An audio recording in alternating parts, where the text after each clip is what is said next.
Son las 7 de la mañana con 6 minutos ya.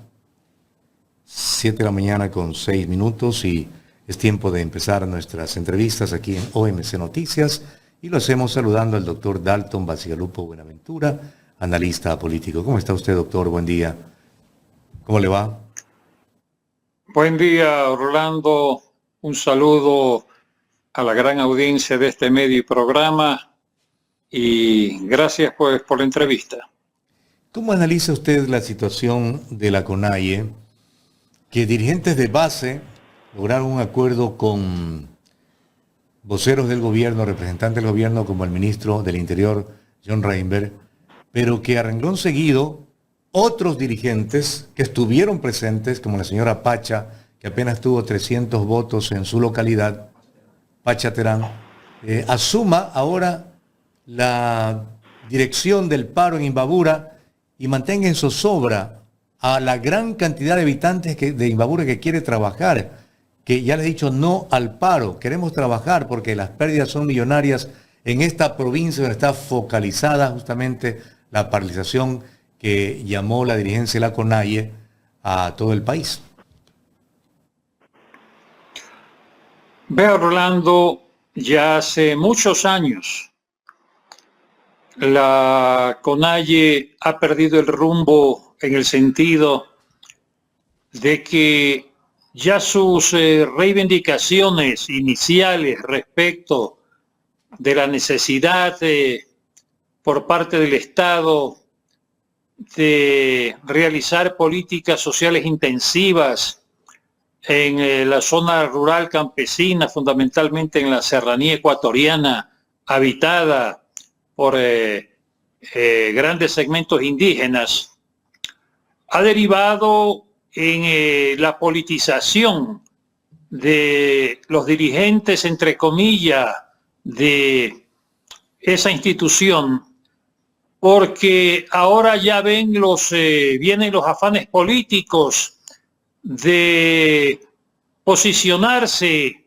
en las dirigencias de municipios, de prefecturas, de la Asamblea Nacional, competir por la presidencia de la República, y esto no está exento también del modo de vida que se ha forjado a través de esta dirigencia, porque existen dirigentes como el señor Issa, que tienen pasados delictivos, que han tenido juicios por secuestro, que han tenido juicios por terrorismo, que no trabajan en nada y cuya única función es la de promover la agitación política con cálculos electorales, pero también para su beneficio personal.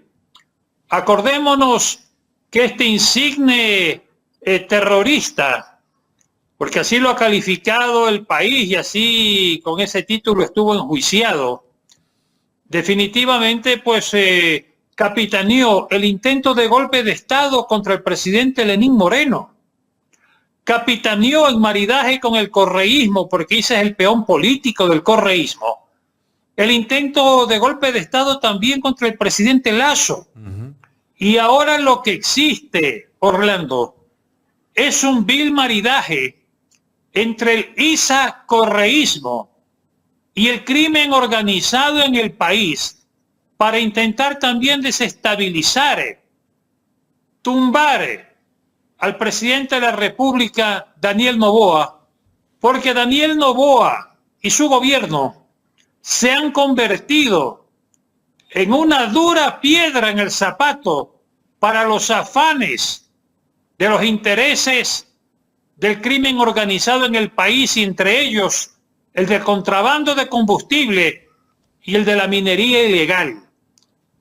Todo está correlacionado, porque Imbabura estratégicamente es el epicentro de este paro, que no es nacional sino sectorial, por no decir local, porque ahí confluyen la cercanía de Colombia, a la que usted hacía referencia en su reflexión, en su análisis hace pocos minutos, que permite rápidamente sacar el oro ¿no? Explotado a través de la minería ilegal a la frontera colombiana y de ahí para enviarlo al exterior.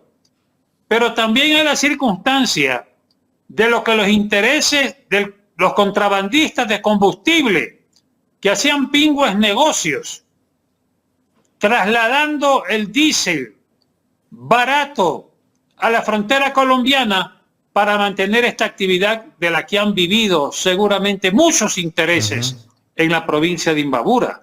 Entonces, el golpe a la minería ilegal, el golpe al contrabando del diésel ha llevado a que se comience a financiar estas movilizaciones, obligando a muchos segmentos indígenas mediante la amenaza, mediante el terrorismo, mediante las multas, mediante el corte de agua a las comunidades, la movilización obligada que tienen que hacer para facilitar los intereses, repito, de esta dirigencia corrompida.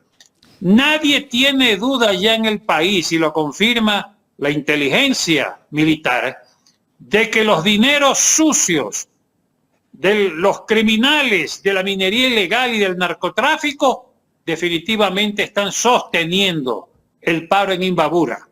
Allí no les ha importado tener como prisioneros a miles, decenas de miles de imbabureños, de ecuatorianos, que no pueden desarrollar sus actividades diarias, que están comprometiendo sus actividades comerciales, que no pueden educar en tranquilidad a sus hijos y que seguramente ya no pueden alimentarlos debidamente, porque incluso la escasez intermitente de alimentos conspiran contra esta situación. Bien ha hecho el gobierno. Yo le he mandado un tuit al país definitivamente, ¿no?, diciendo por fin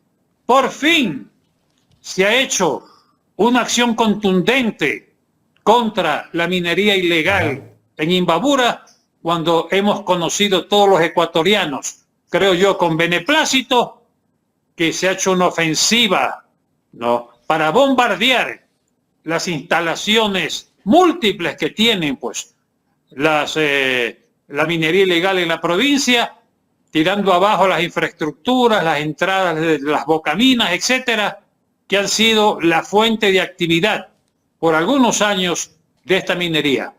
El presidente Noboa ha sido el primer presidente que ha entrado como debe entrar, con fuerza, ante la amenaza que vive el pueblo de Imbabura, y ha recibido, yo creo, el visto bueno, la aceptación y la simpatía de todos los ecuatorianos de bien, que hemos visto cómo se va consolidando en el país, ¿no?, una nueva polarización que ya no es de izquierda y derecha, que ya no es de novoístas y correístas, que va más allá de eso.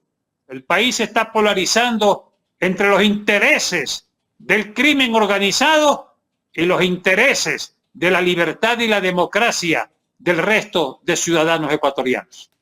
Doctor, ¿cómo ve usted el hecho de que los dirigentes de la CONAIE hablan de eliminar el decreto por el cual se elimina el subsidio al diésel? Hablan de disminuir el IVA. Ahora ya se inventó Vargas de que no, el salario básico tiene que ser de $680 o algo más. Es decir, reivindicaciones que no le corresponden a él hacerlas para el segmento indígena que él dice representar. Porque en la negociación que se observó en Imbabura, en Otavalo puntualmente, los indígenas hablaban de otras cosas. Por ejemplo, la necesidad de riego tecnificado, la necesidad de un mejor sistema de comercialización para sus cosechas, la necesidad de créditos blandos para mejorar su producción agrícola, la necesidad de crear empresas en el sector norte del Carchi para que la gente tenga posibilidad auténtica de trabajo. De tal suerte que todos esos requerimientos que se lo plantearon al ministro Reinberg no los hace la dirigencia de la CONAIE, que más bien de forma contradictoria dicen defender a la Pachamama, pero permiten el tráfico del combustible del diésel, o permiten la minería ilegal donde se están contaminando las aguas, o permiten o quieren que se mantenga el diésel como producto barato para seguir quemándolo, para intoxicar a la Pachamama y al medio ambiente con más de este tipo de emulsión. ¿Cómo usted analiza todo eso? Bueno, pues es parte de las contradicciones, parte de esa pérdida del norte que iluminó inicialmente la organización, pues no, de la CONAIE, dedicada pues a la reivindicación de los derechos de los segmentos indígenas empobrecidos en la zona fundamentalmente pues no de zona norte, sur de la serranía ecuatoriana. Ellos están en un afán político de desestabilización. ¿No? Quieren dar un discurso reivindicativo supuestamente en favor pues de los ciudadanos ecuatorianos que están en relación de dependencia. Quieren aparecer como salvadores o luchadores por los derechos sociales de todos los ecuatorianos para darle una significación más importante a su supuesta lucha que trasciende incluso las circunstancias estrictas de una reivindicación étnica o de los derechos de una etnia como es pues la base indígena en el país. Quieren darle ya un contenido político más amplio para que incluso mestizos en el Ecuador crean que esta gente efectivamente está defendiendo sus derechos. Lo que ellos están defendiendo es sus intereses personales. ¿De qué vive el señor Issa? ¿De qué vive el señor Vargas, más allá de las donaciones que recibe de fundaciones que nadie fiscaliza? Esta gente ha tenido ya desde hace muchos años el negocio de organizar tumultos, de organizar multitudes beligerantes, de recibir financiamiento para eso. El correísmo siempre financió al señor Issa para provocar desestabilizaciones. Reitero nuevamente el caso de querer destituir al presidente Moreno y el caso de querer destituir al presidente Lazo.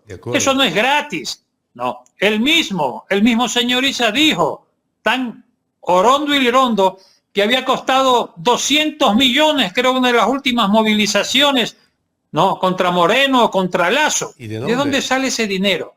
Pero ahora empatan la circunstancia de que hay una consulta popular donde se le va a preguntar al país si quiere que en la norma constitucional se posibilite la cooperación militar transnacional, que bases militares extranjeras puedan asentarse en el país o que bases militares ecuatorianas puedan cederse para la gestión a elementos militares extranjeros que vengan a cooperar en una lucha eficiente y eficaz contra el crimen organizado transnacional. Lo que se quiere, Orlando, es tratar de impedir que en la Constitución de la República se establezca la posibilidad de que la cooperación militar internacional pueda entrar al Ecuador y, ¿qué le digo?, actuar en función de relación con las Fuerzas Armadas ecuatorianas y también con la Policía Nacional. Ese es el tema fundamental del narcotráfico, porque saben que la cooperación militar internacional va a ser decisiva en una futura lucha contra el crimen organizado a nivel internacional y para salvar al Ecuador de esos graves efectos. Usted sabe, Orlando, que en el sur de Colombia se han multiplicado los cultivos de cocaína. Usted sabe que en el sur de Colombia, próximas a la frontera con Sucumbíos, existen ejércitos irregulares, narcoguerrilleros, que pasan el límite fronterizo ecuatoriano y que en los últimos meses asesinaron a 11 elementos de nuestra fuerza pública en la frontera con Sucumbíos. Esa gente es un peligro potencial para el Ecuador en la penetración y fortalecimiento de las actividades del narcotráfico Eso tendrá que enfrentar el Ecuador en los últimos años, en los próximos años. ¿En qué medida también la actitud de los dirigentes de la CONAIE, verdad, es boicotear de alguna forma la imagen que está teniendo el presidente Noboa ante el país para a su vez echarle abajo la Asamblea Constituyente?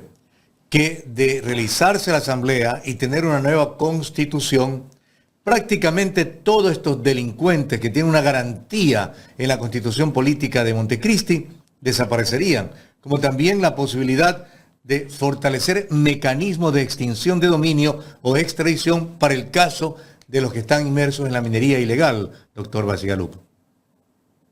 Bueno, por eso le digo, ellos, yo creo que lo que temen fundamentalmente, no, y por eso hablan ya del no en la consulta, pero claro, no dicen que están en contra de que existan bases militares extranjeras en el Ecuador. Ellos hablan pues de manera pues amplia, tratando de disfrazar su intencionalidad primaria, que es esta que acabo de mencionar, y hablan del no a la Asamblea Constituyente, porque saben también que en la Asamblea Constituyente se van a tocar estos temas de seguridad y que ahí muy posiblemente con una votación positiva del pueblo ecuatoriano en la consulta favoreciendo el establecimiento de bases extranjeras en el Ecuador, eso se incorporará en la Constituyente como parte del nuevo texto constitucional.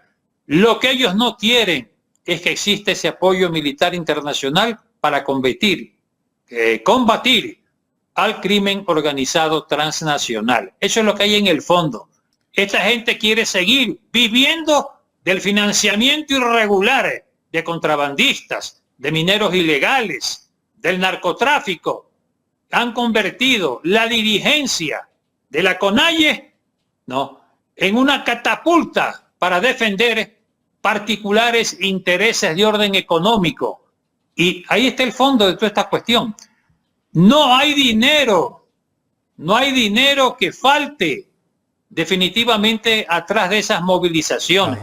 Hemos visto a través de videos cómo se pagan $30 diarios a gente que engrosa estas manifestaciones y a los que dirigen estas manifestaciones seguramente reciben ya, ¿no?, emolumentos de mayor magnitud.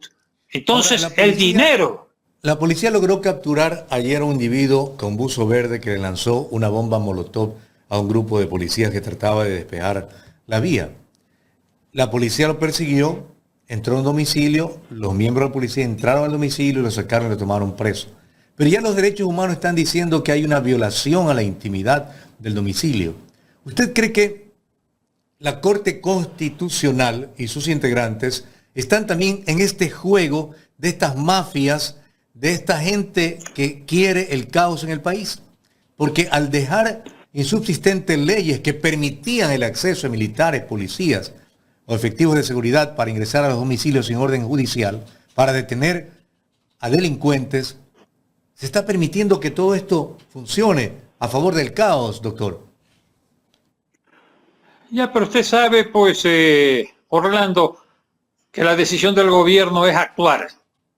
Le podrán decir que es una acción arbitraria, le podrán decir cualquier otra cosa, pero cuando gente que comete delitos, eso está defendido en el COIP, en el Código Integral Penal, gente que públicamente comete delitos y trata de evitar su detención, metiéndose en un domicilio, en la casa de alguien, ¿no? La fuerza pública y cualquier otro ciudadano que es conocedor de este delito puede proceder a detenerlo.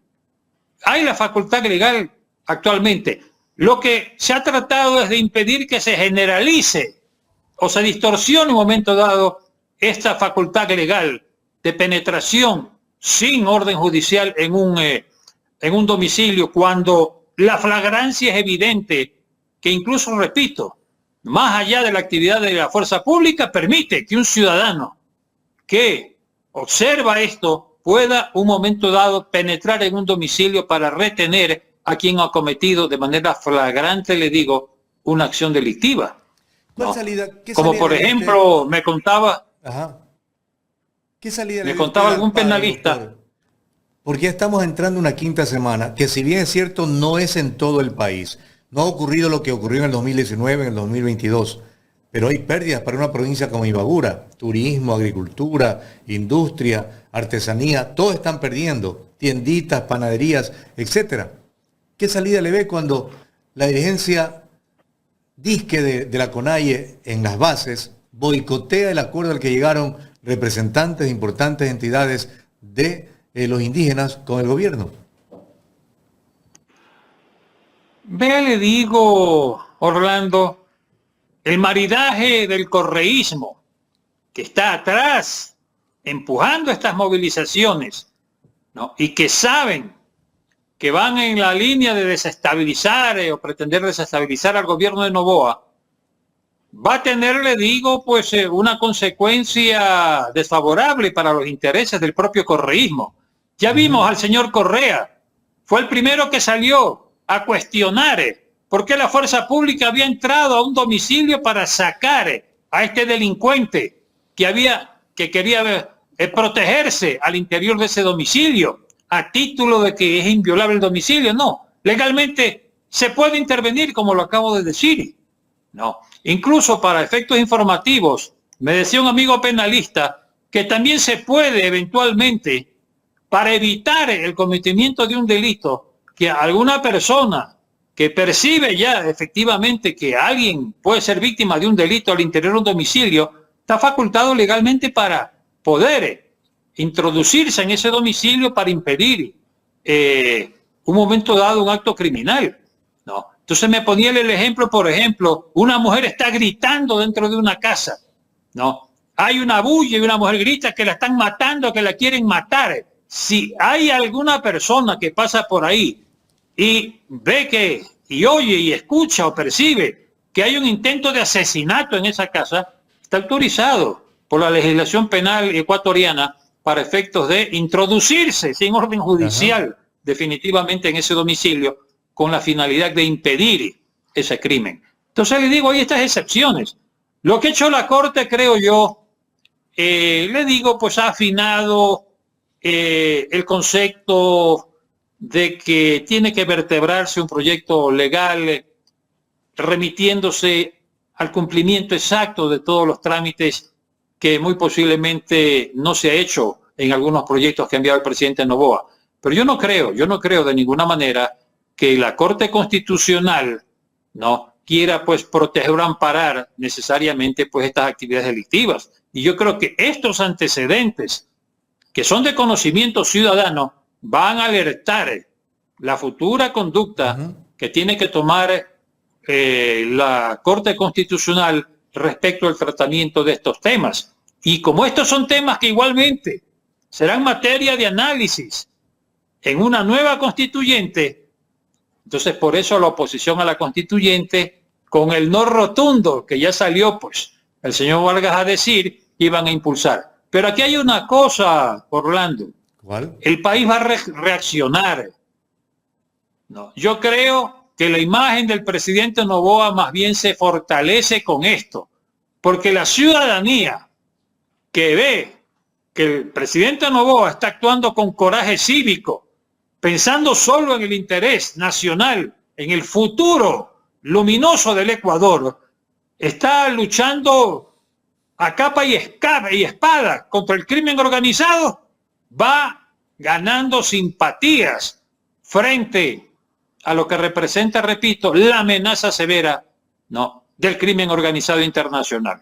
Yo creo que hay un sentimiento ciudadano de apoyo a estas acciones como la última que se ha dado en este fin de semana, ¿no?, de destrucción con explosivos, ¿no?, de todo este andamiaje que construyó la minería ilegal para seguir en sus actividades ilícitas en Imbabura. Así que yo creo que esto más bien va a revertir en una circunstancia de apoyo nacional, ¿no?, al gobierno de Noboa, y yo creo que el sí triunfará en cuanto a la convocatoria de la Asamblea Constituyente y en cuanto a las otras preguntas de la consulta popular, porque están viendo que hay un presidente que se juega la vida en favor del futuro de los ecuatorianos.